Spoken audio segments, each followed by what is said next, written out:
There's a moment, and you know exactly what I'm talking about, where the one thing you need most is to think clearly, and something inside you makes that completely impossible.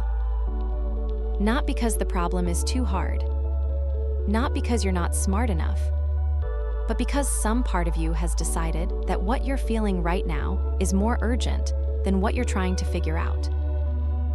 And it doesn't ask for your permission. You're mid-conversation, something shifts, and instead of finding the right words, your mind goes empty.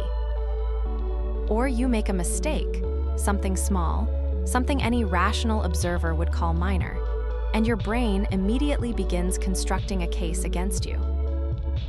Not a case about the mistake, a case about who you are. Or someone says one sentence that lands wrong, and suddenly the version of you that could have responded with precision just disappears. What shows up instead doesn't think. It just reacts.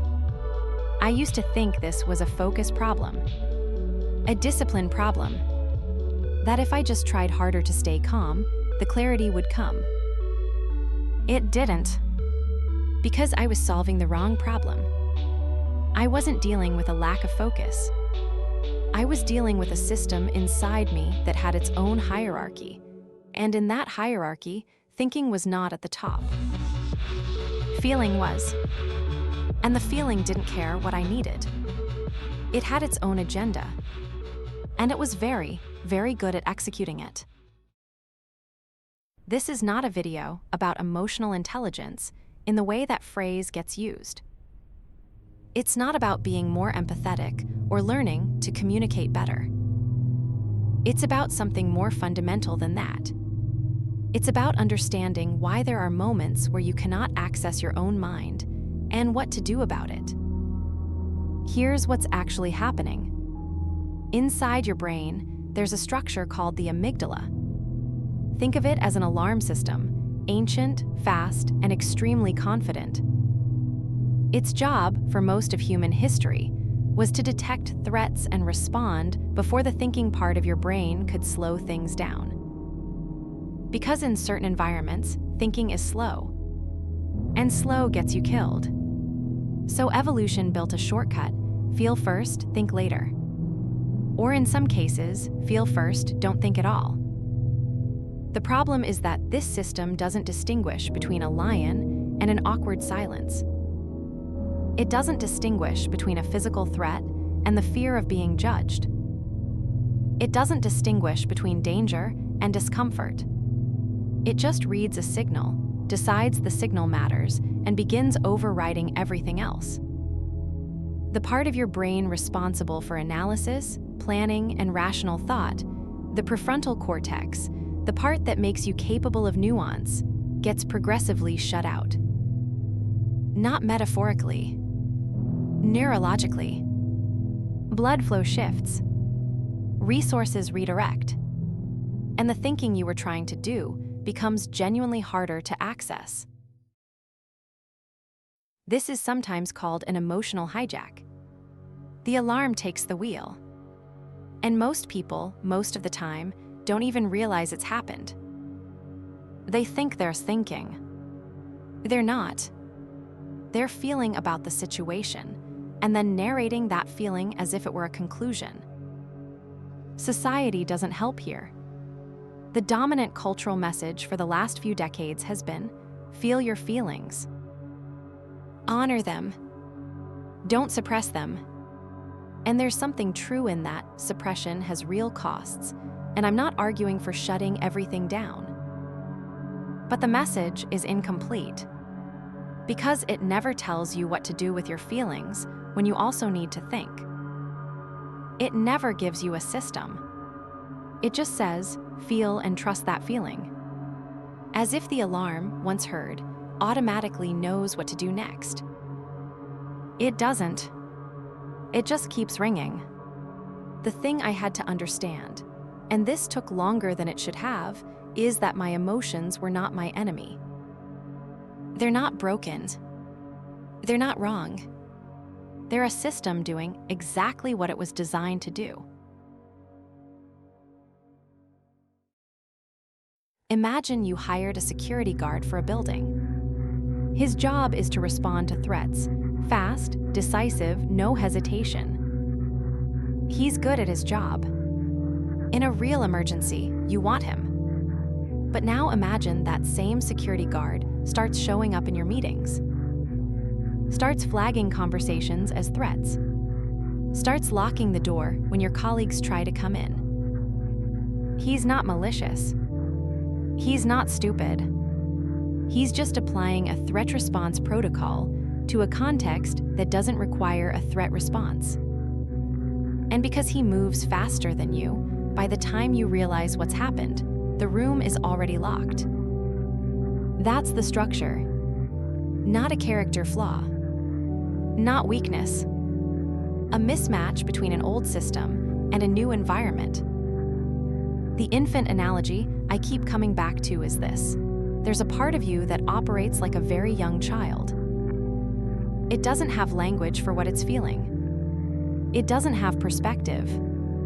It doesn't understand that the pain is temporary, that the mistake is recoverable, that the silence doesn't mean what it thinks it means. It just knows it's uncomfortable. And when it's uncomfortable, it screams. And when it screams loud enough, it doesn't matter what you were trying to do, everything stops.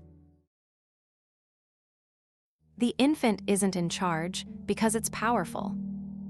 It's in charge because nobody ever taught it that it wasn't supposed to be. Let me give you a scenario. You're in a conversation, work, personal, doesn't matter, and you say something that lands wrong. You can see it in the other person's face. Maybe they correct you. Maybe they go quiet. And in that moment, instead of processing what happened analytically, I said the wrong thing, let me understand why and course correct. Your brain skips that step entirely. What it does instead is catastrophize.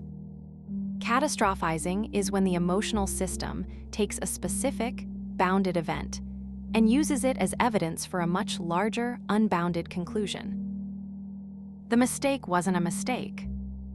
The mistake is proof. Proof of a pattern.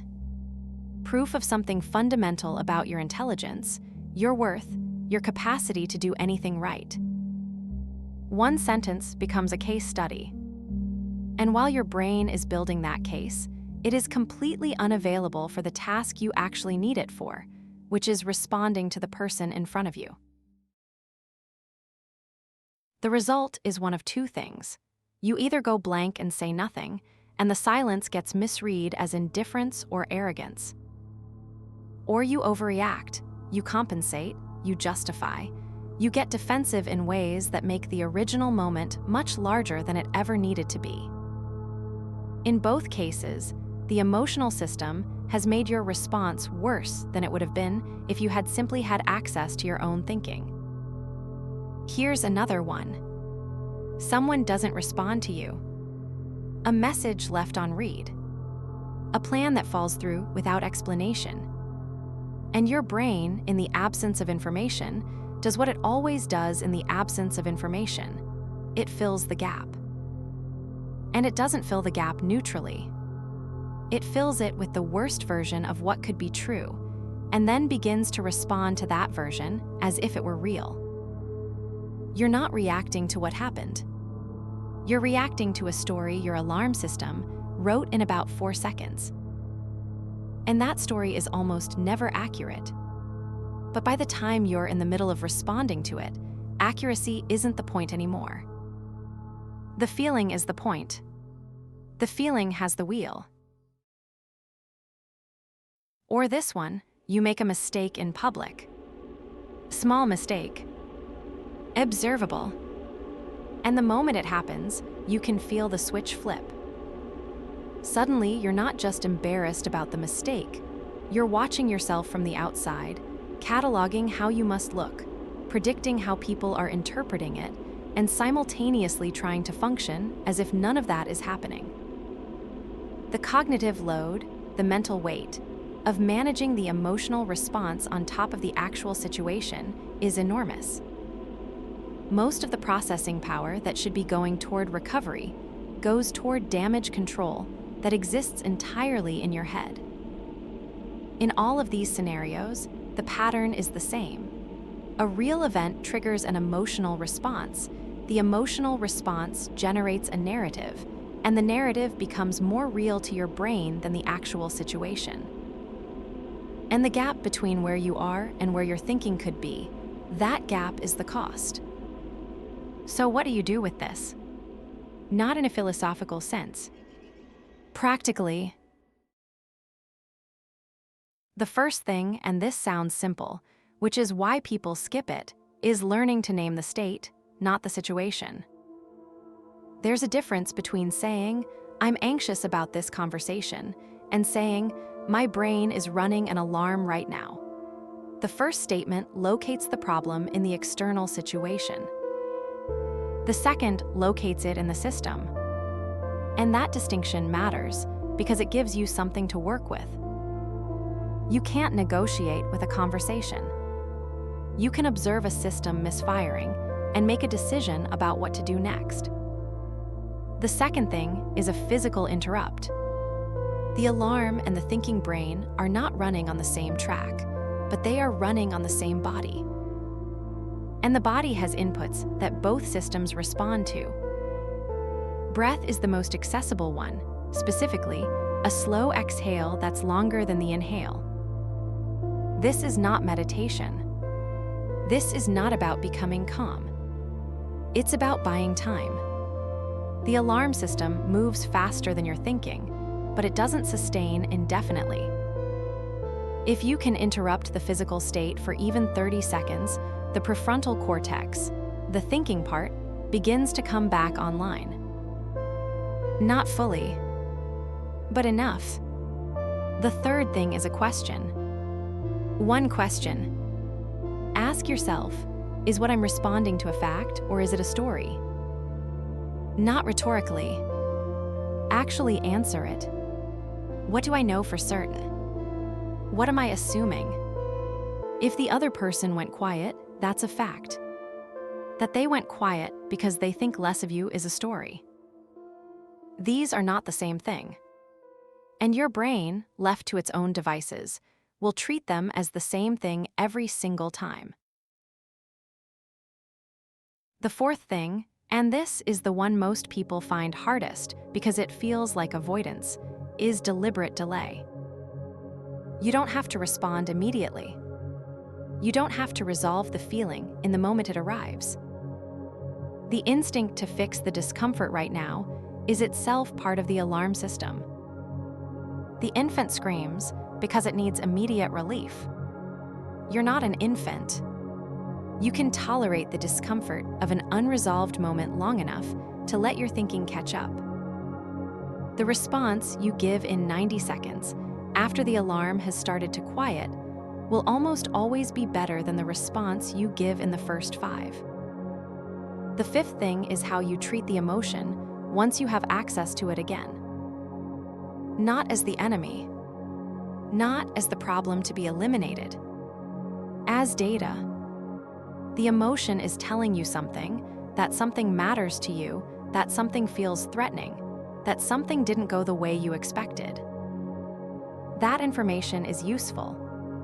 But information needs to be processed, not acted on automatically. The alarm tells you there might be a fire.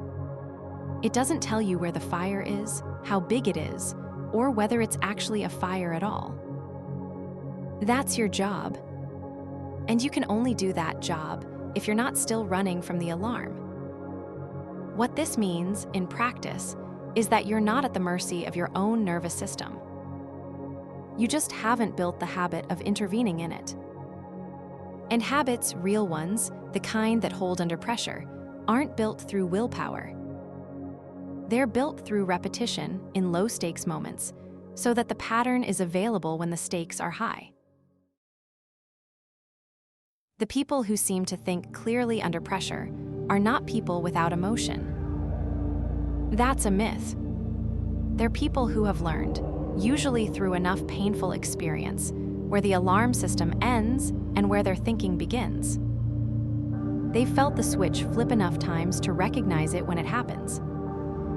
And recognizing it is the entire game. Because once you see it, once you can name the moment when the infant takes the wheel, you're no longer fully inside it. You're also watching it. And that distance, even a millimeter of it, is enough. This is not about becoming cold. It's not about suppressing what you feel or pretending the emotion isn't there. It's about sequencing.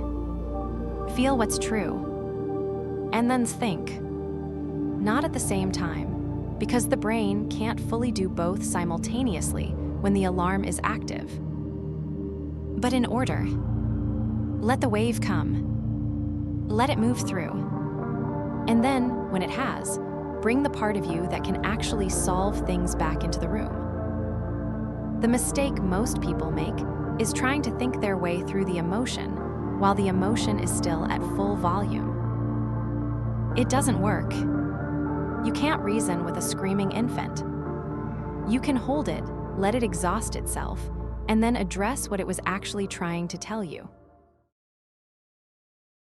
There's something uncomfortable in all of this that I want to leave with you. Because the real implication of everything I've described is that a significant portion of your decisions, maybe most of them, in emotionally loaded situations, haven't been made by the part of you that you think of as yourself. They've been made by a system that operates below the level of conscious choice. In response to signals, it was calibrated to read in a world that no longer exists. That's not a comfortable thought, but it's a useful one. Because it means that the clarity you've been looking for, the ability to actually think when it matters, was never the absence of emotion. It was never about feeling less. It was about building enough of a gap between the alarm and the response that something other than the alarm could have a say. You will still feel. Every time. That doesn't change.